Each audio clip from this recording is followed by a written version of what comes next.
Hello guys, my name is Harshaditya Palakuru, and if you don't have anyone to tell you a story, a bedtime story, well, that's where I come in. And today's bedtime story would be one of my stories called As Moon Breaks. It's a fantasy story filled with kingdoms and dragons. So I really hope you enjoy this. So without further ado, let's begin. As moon breaks, 40 years before, the forest was a dark and empty place where time seemed to stand still. Old trees, their twisted branches, stood guard over a world lost to time. In this dark, creepy realm, a hooded figure moved with silent determination, his cloak blending with the darkness. As he neared the forest edge, the stranger paused, his sharp eyes scanning the horizon. There, nestled in a valley, was a small village.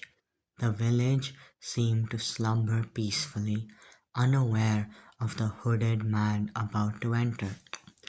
The hooded man stepped from the shadows of the tree, the forest reluctantly releasing him from its embrace.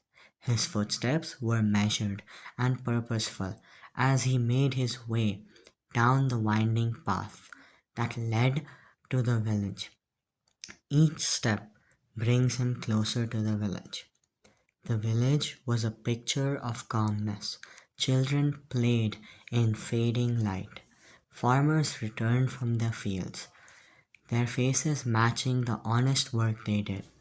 The heart of the village, however, was the inn, a sturdy building of stone and wood where the villagers gathered to share stories and throw their worries. The inn's heavy wooden door creaked open, and the hooded man stepped inside. The warm glow of the earth cast dancing shadows on the wall, and the air was thick with the scent of roasted meat and spilled ale. Conversations faded as the stranger's presence registered, curiosity and wariness flaring in equal measure. He moved to the counter with the entire room silent, the murmurs of the village, a muted backdrop to his singular focus. The innkeeper looked up from the looked up from polishing a tankard and arched an eyebrow at the newcomer. Evening, stranger, the innkeeper greeted, his tone friendly and curious. What can I do for you? The hooded man lowered his voice. Where are the dragon's remains? A hush fell over the inn, the buzz of conversation replaced by a stunned silence. The innkeeper blinked in surprise, then chuckled, the sound rolling out like distant thunder. The dragon's remains? Are you lost, stranger? No one in their right mind goes looking for those. Laughter erupted around the room, villagers shaking their heads at the question, but the stranger remained unmoved, his hands slipping into the folds of his cloak. When it emerged, it held a knife, a weapon that seemed to glow a deep purple. Gasps echoed through the inn as the villagers recognized the weapon for what it was: dark sky steel. Someone whispered in awe, the words carrying a weight of legend and fear. This rare metal is forged with the blood of dragons. Where did you get that? Another voice demanded, a mix of curiosity and apprehension. Before the hooded man could respond, a figure pushed through the crowd, tall and imposing. The newcomer had the features of a man, but the unmistakable traits of a dragon. Scales glistered beneath his ragged clothing, and his eyes burned with an inner fire. A half-breed. Give me that, the half-breed hissed, his voice a sibilant growl, as he lunged at the hooded stranger, hands reaching for the dark sky steel. The fight erupted with sudden, brutal intensity. The hooded man moved with practiced precision, his blade flashing as he parried the half-breed's attacks. Each strike was deadly, the clank of steel and the hiss of scales filling the air. The villagers watched in stunned silence. The inn transformed into an arena of primal combat. The half-breed fought for his life, his claws slashing through the air with lethal intent. But the hooded stranger was a master of his craft. Every movement calculated, every strike he knew what he was doing. The dark sky steel found its mark again and again, wearing down the half-breed's defense. With a final desperate roar, the half-breed launched himself at the stranger, but the hooded man was ready.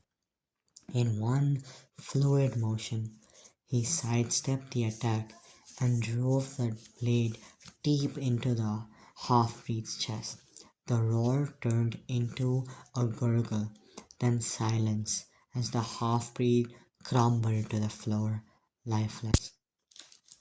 The door to the inn burst open and the king's guards stormed in, their armor clicking.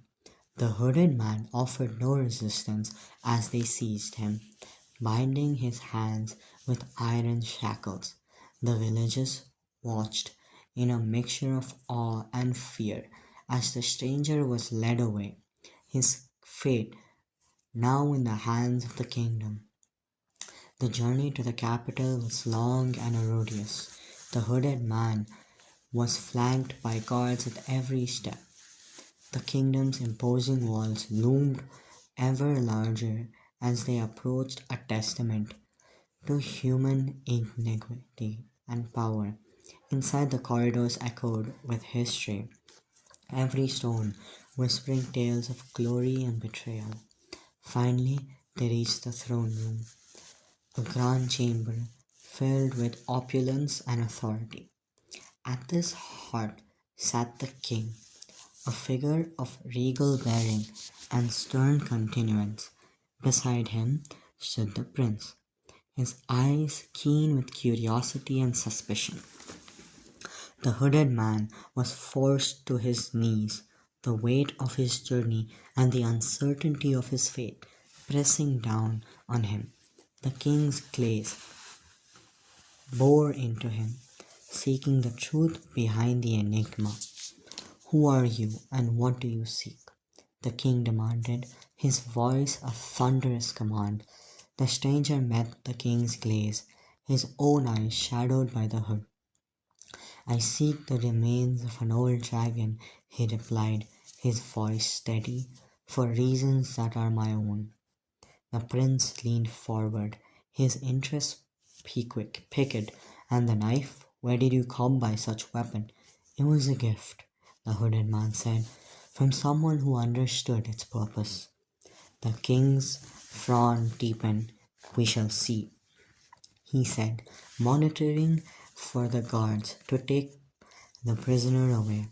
"We need answers, and we need them quickly."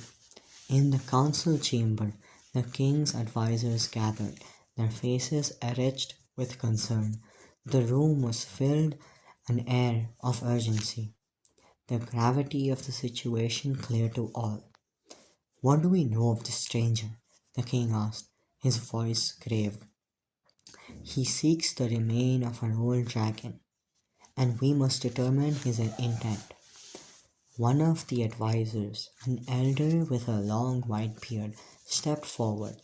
"Dark sky steel is not easily come by," said thoughtfully. "The man must have powerful connections or significant resources." Another adviser, a woman with sharp eyes and an analytical mind, nodded in agreement. "We must learn more about him," she said. "His past, his allies, his purpose. Only then can we make an informed decision." The king looked around the room, his expression somber. Very well, he said. We shall interrogate him further, but we must proceed with caution. The fate of our kingdom may well depend on what we discover. That's all for today. Thank you guys for listening, and I hope you're sleeping well because you really deserve it. And just know that I'm here and I'm going to keep on telling bedtime stories for a long time, so you can tune in and you can listen to the other bedtime stories I have. So, thank you guys for listening. I hope you have a good day, a good rest. Thank you, and like and subscribe, please. Bye.